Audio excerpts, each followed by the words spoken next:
Welcome to Spring LIB. In this exercise, we have to repeat the problem that we solved back in question 24, but now we have to add the influence of a kinetic friction coefficient, mu k, that is equal to 0.2.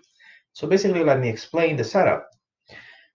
We have a block that has a mass of 60 kilograms that's on top of an incline that has a length of 5 meters and makes an angle of 30 degrees with the horizontal.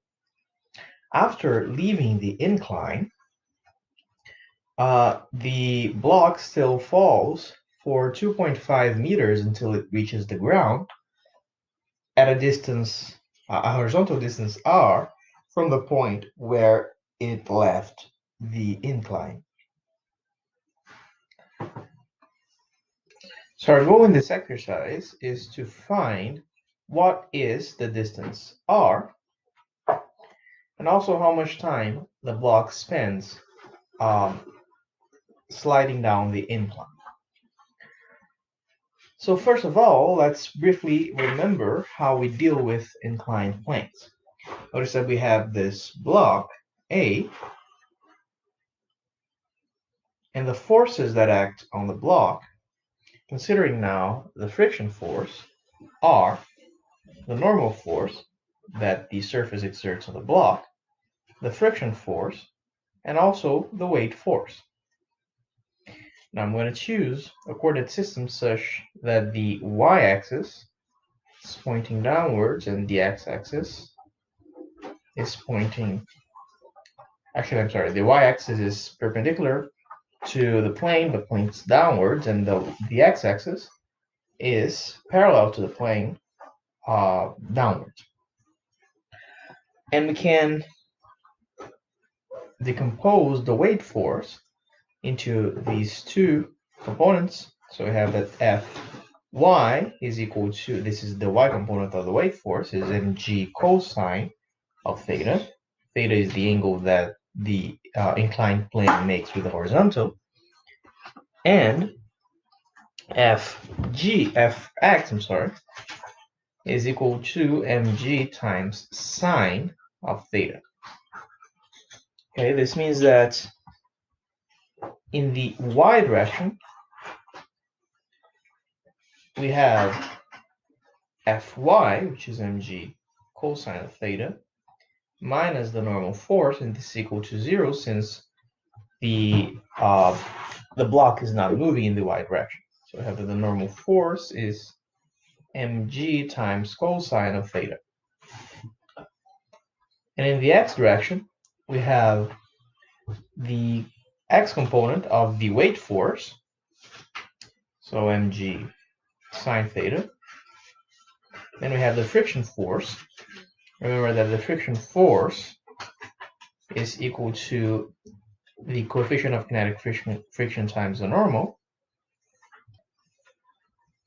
So we have to, the friction force is in the minus direction, and it's equal to mu k times mg cosine theta. And this is equal to, according to Newton's second law, mass times the acceleration. Now the mass cancels out, so we're left with g times sine of theta minus mu k times cosine of theta is equal to the acceleration. Okay. Okay, so we have all the information we need in order to solve the exercise. Basically, what I'm going to do is, first of all, to calculate what is the speed with which the block reaches the end of the incline. And the exercise gives us the information that V0, that is the initial speed of block A at the beginning of the incline, is 2 meters per second.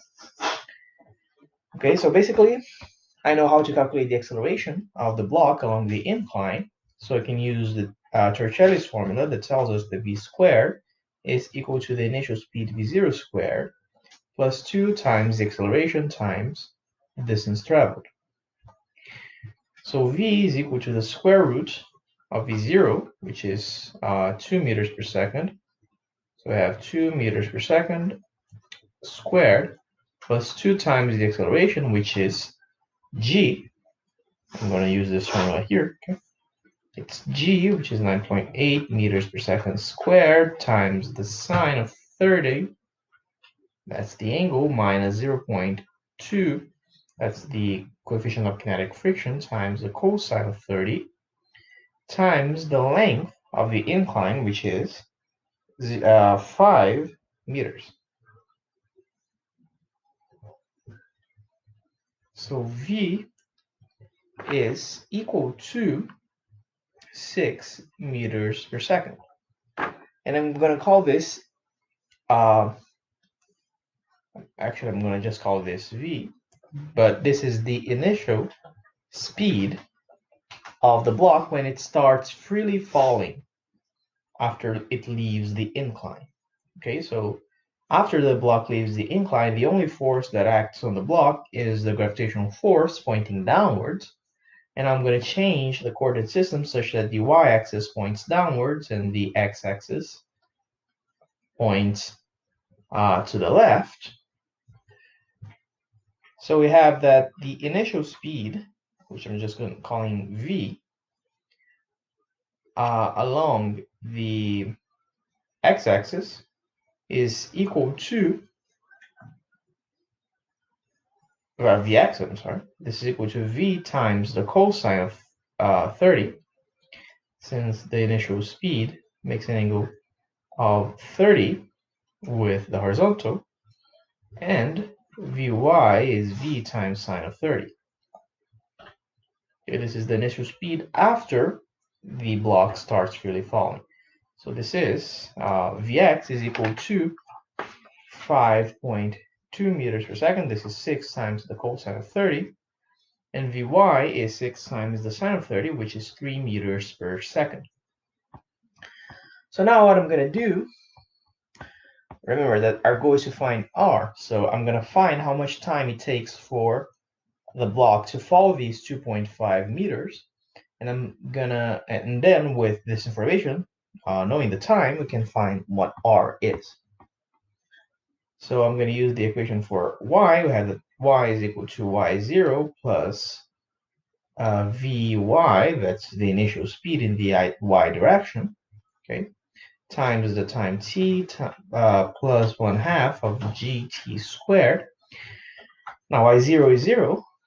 I'm setting the origin of the coordinate system at exactly the point where the block leaves the incline.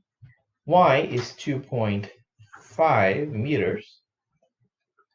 And this is equal to Vy, which is 3 meters per second, times t plus 1/2 of g, which is 4.9 meters per second squared, times t squared.